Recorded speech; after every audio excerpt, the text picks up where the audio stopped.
ഞാനിന്ന് കുറേ കാലമായിട്ട് വാങ്ങിക്കണമെന്ന് വിചാരിച്ച ഒരു പ്രൊഡക്റ്റ് വാങ്ങിച്ചു. അതിൻ്റെ അൺബോക്സിങ്ങും റിവ്യൂ ആണ് ഈ വീഡിയോ കൊണ്ട് ഉദ്ദേശിക്കുന്നത്. ട്രാവൽ ചെയ്യുമ്പോൾ ഏറ്റവും കൂടുതൽ ഞാൻ എക്സ്പീരിയൻസ് ചെയ്യുന്ന ഒരു പ്രശ്നം എന്താണെന്ന് വെച്ചാൽ നമുക്ക് പവർ സോക്കറ്റ് കിട്ടുന്ന സമയങ്ങൾ കുറവായിരിക്കും. പബ്ലിക് സ്പേസിലൊക്കെ നമ്മൾ പോയി കഴിഞ്ഞാൽ ചിലപ്പോൾ നമുക്കൊരു 1 hour നമുക്ക് ആ പവർ സോക്കറ്റ് യൂസ് ചെയ്യാൻ പറ്റത്തുള്ളൂ. അങ്ങനെയുള്ള കേസുകളിൽ നമുക്ക് ഒരു ഫോണ്, ഒരു പവർ ബാങ്ക്, അതുപോലെ വേറെ എന്തെങ്കിലും ഡിവൈസ് ചാർജ് ചെയ്തിടുന്ന ഒരു പ്രശ്നമാണ്. അപ്പം നമുക്ക് ട്രാവൽ ചെയ്യുമ്പോൾ നമുക്ക് മിക്കവാറും ഒരു ചാർജറൊക്കെ ആയിരിക്കും നമ്മുടെ കയ്യിലുണ്ടാവുന്നത്. അത് വെച്ചിട്ട് നമുക്ക് ഒരു ഡിവൈസ് മാത്രമേ നമുക്ക് അറ്റ് എ ടൈം ചാർജ് ചെയ്യാൻ പറ്റത്തുള്ളൂ. അപ്പം അതൊരു ഇച്ചിരി ഡിഫിക്കൽട്ട് സിറ്റുവേഷൻസ് ആണ്. പിന്നെ അതിനൊരു സൊല്യൂഷൻ വന്നിരുന്നത് എന്താണെന്ന് വെച്ചാൽ പവർ ബാങ്കിലേക്ക് നമ്മുടെ ചാർജർ കുത്തിയിട്ട് പവർ ബാങ്കിൽ നിന്ന് ഫോണിലേക്ക് കുത്തുന്ന ഒരു പരിപാടി. അതൊരു ബൈപ്പാസിങ് പോലെ ആക്ട് ചെയ്യും. അതായത് ആദ്യം ഫോൺ ഫുൾ ചാർജ് ആയിട്ട് പിന്നെ പവർ ബാങ്ക് ചാർജ് ആവും. അങ്ങനത്തെ ഒരു മെക്കാനിസം. അപ്പോഴും ഇത് രണ്ടും ഒരേ സമയത്ത് ചാർജ് ആവുന്നില്ല.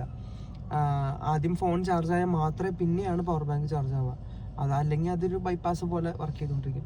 അതിനെല്ലാം ആങ്കർ കൊണ്ടുവന്നൊരു സൊല്യൂഷനാണ് ഈ പറഞ്ഞ 3-in-1 പവർ ബാങ്ക്. ഇതൊരു വണ്ടർഫുൾ ഡിവൈസാണ്. എനിക്ക് ഞാൻ കുറച്ചാൾ വാങ്ങിക്കണം എന്ന് വിചാരിച്ചിട്ട്, പക്ഷേ പൈസ ഇച്ചിരി കൂടുതലായതുകൊണ്ട് വാങ്ങിക്കാതിരുന്ന ഒരു ഡിവൈസാണ്. അപ്പം നമുക്കിതിൻ്റെ അൺബോക്സിങ് ചെയ്തിട്ട് ഞാനിത് എന്താണെന്നുള്ളത് പറഞ്ഞുതരാം. ഇങ്ങനെയാണ് ബോക്സ് വരുന്നത്. നല്ല രസമുള്ള പാക്കിങ്. ഇവരിപ്പോൾ യൂസ് ചെയ്യുന്ന ഒരു മെക്കാനിസം, ഒരു ഡിസ്പ്ലേയും പ്രൊഡക്റ്റും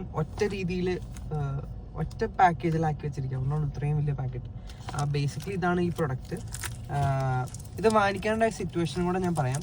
ഞാനൊരു ലിക്വിഡേഷൻ സ്റ്റോറിൽ പോയപ്പം എനിക്കിതൊരു 50% ഓഫിന് കിട്ടിയപ്പോൾ മേടിച്ചാണ്. അല്ലെങ്കിൽ അത് മേടിക്കത്തില്ല, ഇച്ചിരി വിലയാണ്.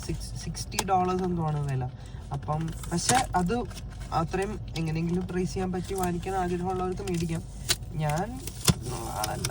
Okay, package okay. അപ്പം ഇതിൽ വലിച്ചു പൊട്ടിച്ചു. ഇതാണ് ഗൈസ് ആ ഡിവൈസ്. ഭയങ്കര സിമ്പിൾ ഡിവൈസാണ്, ഒന്നുമില്ല വേറെ. ഈ ഒരു ഡിവൈസ് മാത്രമേ ഉള്ളൂ. ഇതാണ് ഡിവൈസ്. വണ്ടർഫുൾ ഡിവൈസാണ് ആങ്കറിൻ്റെ. ഏറ്റവും കൂടുതൽ സെല്ല് ചെയ്തിരിക്കുന്ന ഒരു പ്രൊഡക്റ്റാണ് ഇവരുടെ ഇത്. ഇതിൻ്റെ പാക്കറ്റ് തന്നെ പറയുന്നുണ്ട് 200 million സെയിലാണ് ഈ ഒരു പ്രൊഡക്റ്റിനുണ്ടായിട്ടുള്ളത്. വണ്ടർഫുൾ ഡിവൈസാണ്. ഇതിൻ്റെ ഫസ്റ്റ് ഓഫ് ഓൾ ഇതിൻ്റെ പ്രത്യേകത പറയുന്നത് ഈ പവർ ബാങ്കിൽ തന്നെ ഇതിൻ്റെ ചാർജിങ് സോക്കറ്റ് ഉണ്ട്. ലൈക്ക് ഇതാണ് ഇതിൻ്റെ ചാർജിങ് സോക്കറ്റ്. നമുക്ക് ഇതിനെ പ്ലഗ് ചെയ്തിട്ട് കഴിഞ്ഞാൽ ചാർജ് ആവും. അതുപോലെ തന്നെ ഇതിനകത്തും ഇതേ പറഞ്ഞ ബൈപ്പാസിങ് മെക്കാനിസം ഉണ്ട്. ഇപ്പം നമുക്ക് ഫോൺ ചാർജ് ചെയ്യണം എന്നുണ്ടെങ്കിൽ ഈ USB കേബിൾ പ്ലഗ് ചെയ്തിട്ട് നമുക്ക് ഫോൺ ചാർജ് ചെയ്യാം. അതേ സമയത്ത് തന്നെ പവർ ബാങ്കും ചാർജ് ആവും. 30 വാട്ടിൻ്റെ ഫാസ്റ്റ് ചാർജിങ് സപ്പോർട്ടുള്ള ഡിവൈസാണ്. അപ്പം ഇതാണ് ഇന്നത്തെ ഡിവൈസ്. പിന്നെ ഇപ്പോൾ